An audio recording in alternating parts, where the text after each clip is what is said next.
Hi friends, welcome to my channel. తెలంగాణలో కొత్తగా ration card తీసుకున్న వారికి మరో సమస్య అయితే ఎదురవుతోందండి. సెప్టెంబర్ 1 నుంచి రేషన్ సరఫరా చేస్తుండగా కొత్తగా కార్డు వచ్చిన వారికి రేషన్ సరఫరా చేసేందుకు నిరాకరిస్తున్నారు. ఎందుకనే వివరాలు ఈ వీడియోలో అయితే తెలుసుకుందాం. మీరు ఇంతవరకు నా ఛానల్ సబ్స్క్రైబ్ చేసుకోకుండా ఉంటే దయచేసి సబ్స్క్రైబ్ చేసుకోండి. దీనివల్ల నేను చేసే ప్రతి వీడియో ఒక నోటిఫికేషన్ మీకు అందుతుంది. అలాగే లైక్ చేయండి, షేర్ చేయండి. మీరు ఇచ్చే ఒక లైక్, మీరు చేసే సబ్స్క్రిప్షన్ మాకు ఎంతో ఎంకరేజింగ్ గా ఉంటుంది. వీడియోని ఎక్కడ స్కిప్ చేయకుండా చివరి వరకు చూడండి. ఇక ఆలస్యం చేయకుండా వీడియోలోకి అయితే వెళ్ళిపోదాం.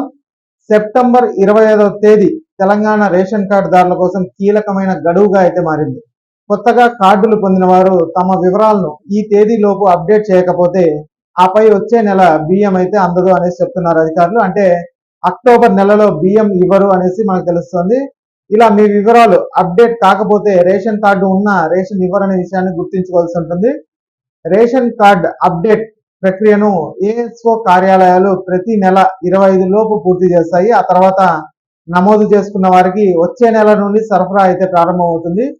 కొత్త కార్డుదారులు తప్పకుండా ఈ కేవైసీ పూర్తి చేయాల్సి ఉందని అధికారులు హెచ్చరిస్తున్నారు.